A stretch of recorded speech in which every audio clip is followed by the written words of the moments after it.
Shiv Sena UBT ने whip जारी किया है। पार्टी सांसदों को व्हीप जारी किया गया है। दिल्ली में एक मीटिंग कॉल की गई है और उसके लिए व्हीप जारी किया है, यानी आपको आना है तो आना है। आप जानते हैं व्हीप क्या होता है। अब सोर्सेज के वाले एक खबर है, शिवसेना यूबीटी ने 9 मेंबर ऑफ पार्लियामेंट है उनके पास। ये नोटिस की भी तस्वीर आप देख लीजिए जो नोटिस जारी किया गया है। अब अगर ये नोटिस बिल्कुल सही है तो फिर सूत्र क्या, फिर तो कंफर्म है। तो ये शिवसेना की तरफ से जो लेटर जो जारी किया गया है वो आपके टीवी स्क्रीन पर है। दिल्ली में मीटिंग होनी है, उसमें आपको किसी भी कीमत पर शामिल होना है। मातोश्री में बुलाई थी मीटिंग, 9 में से 4 ही पहुंचे और उसमें भी अगर कहा गया 5 गायब थे तो आज तो 6 का नाम ऐसा आ रहा है जो शिवसेना शिंदे जी के साथ हो रहे हैं। मेरे साथ मेरे सहयोगी अभिषेक पांडे महाराष्ट्र से लाइव जुड़ चुके हैं, मुंबई से। अभिषेक, मैं आपसे जानना चाहूंगा ये ऑपरेशन टाइगर हो गया संपन्न क्या? देखिए, करीब करीब मान सकते हैं, क्योंकि जो सूत्र बता रहे हैं कि सिग्नेचर 6 सांसदों के सिग्नेचर वाली चिट्ठी ओम बिरला को दी गई। ओम बिरला ने इस बात की प्रारंभिक तौर पर मान्यता दे दी है कि इन्हें शिवसेना शिंदे ग्रुप में शामिल किया जाता है।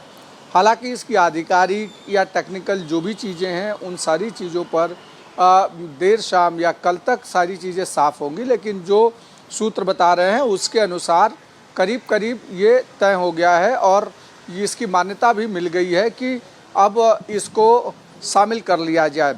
अब देखना यह है कि कल के व्हिप में कौन कौन लोग आते हैं। 9 सांसदों में से कितने सांसद कल शिवसेना उद्धव ग्रुप के जारी व्हिप के बाद आते हैं, क्योंकि इस व्हिप का कोई बहुत महत्वपूर्ण नहीं होता। उसकी वजह क्या होती है कि व्हिप तभी लागू किया जाता है जब संसद चल रही हो या विधानसभाएं चल रही हों।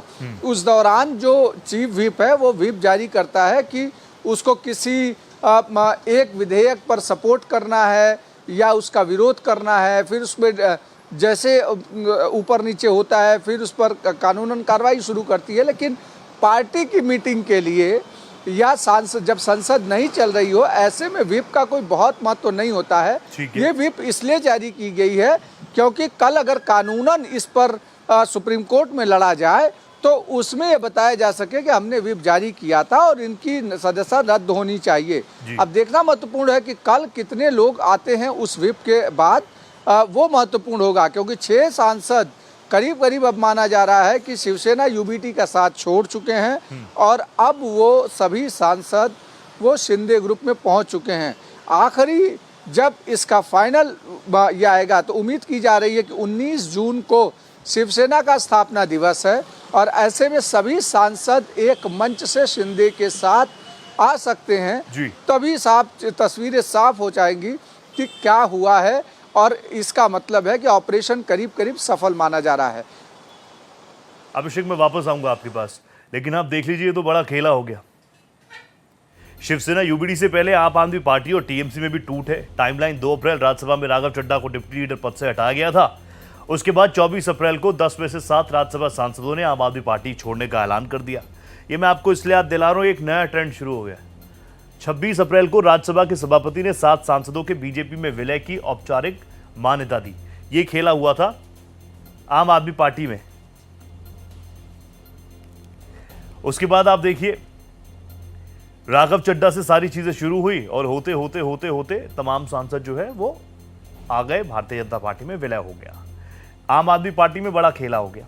ठीक है, आम आदमी पार्टी की पूरी टाइमलाइन आपके साथ। अब यहां से धीरे धीरे जब आप बढ़ेंगे आगे तो टीएमसी भी आपको याद आ जाएगी। अब देखिए टीएमसी में 8 जून को 28 लोकसभा सांसदों में से कई सांसद दिल्ली में केंद्रीय मंत्री भूपेंद्र जी के घर पर पहुंचे।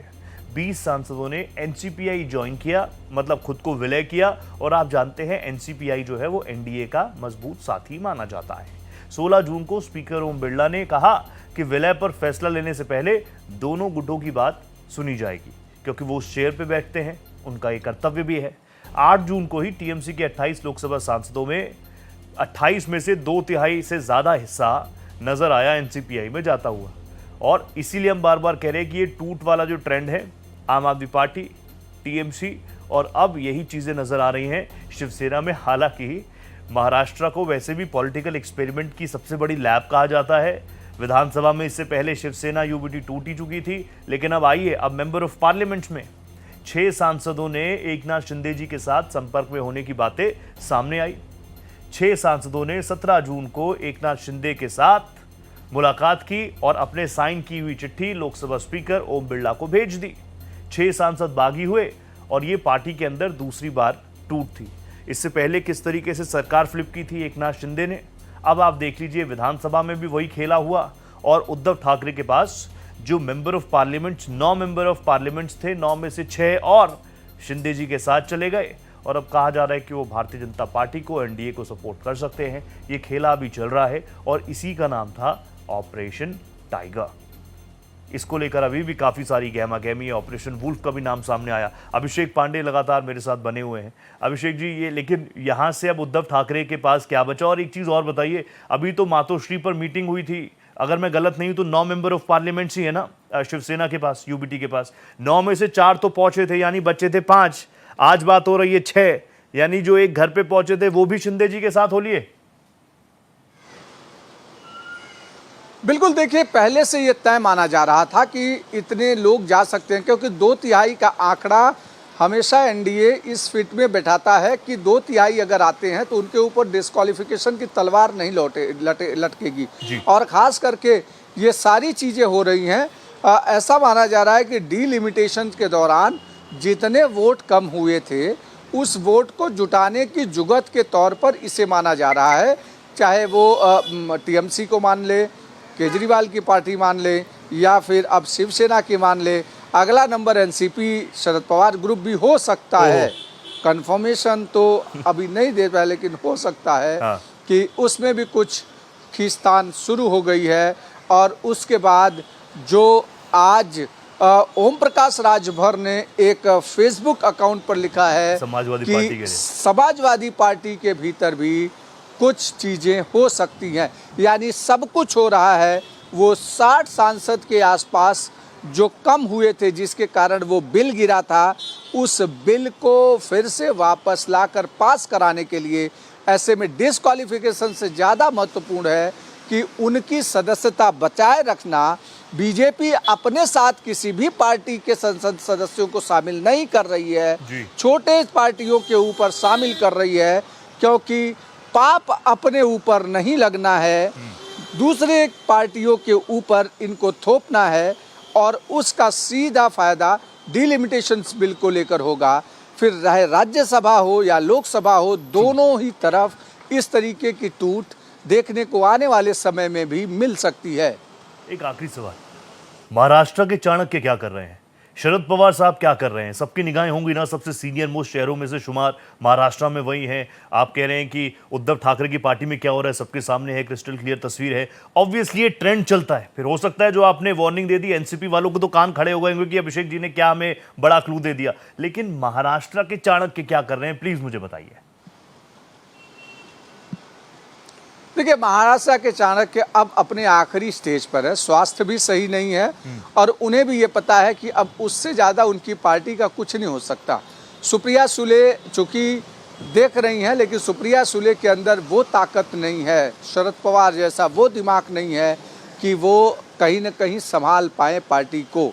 अजीत पवार में एक जरूर काबिलियत थी, अजीत पवार अब नहीं रहे, लेकिन अजीत पवार आज एनडीए का हिस्सा है और ऐसे में शरद पवार के लोग अगर टूटेंगे तो वो अजीत पवार के साथ जाएंगे और अजीत पवार की पार्टी को मजबूत करेंगे, क्योंकि सब मामला चूँकि ऑलरेडी सुप्रीम कोर्ट में चल रहा है। तो ऐसे में ये सभी जो दूसरे पक्ष हैं, ये पार्टी नहीं है, ये ग्रुप है। अजीत पवार की पार्टी है लेकिन शरद पवार का ग्रुप है। उसी तरीके से शिवसेना में शिंदे ग्रुप शिवसेना है और उसके बाद हमारे साथ एक मंत्री गए, शिवसेना के मंत्री थे तो जायसवाल, वो एकदम करीबी माने जाते हैं एकनाथ शिंदे के। और ऐसे में ये माना जा रहा है कि अब चीज़ें धीरे धीरे फाइनल होने के स्टेज पर हैं। और जैसा कि सारे जो ऑपरेशन के समय में करीब करीब सारे लोग मुंबई में मौजूद थे। जैसे जैसे ऑपरेशन सफल हुआ वैसे वैसे फिर से लोग अपने और अपनी अभी तो जगहों पर जा रहे हैं। पूरी तस्वीर आना यानी बाकी मान है, पूरी सकते हैं। पिक्चर आना बाकी है। आपकी निगाहें ढूंढ रही हैं इधर उधर। आप प्लीज अगर आपसे कोई मिले तो उनसे बात कीजिएगा, आगे वो रिपोर्ट हम जरूर दिखाएंगे। फिलहाल बहुत धन्यवाद अभिषेक जी, आप जुड़े मेरे साथ। Thank you so much.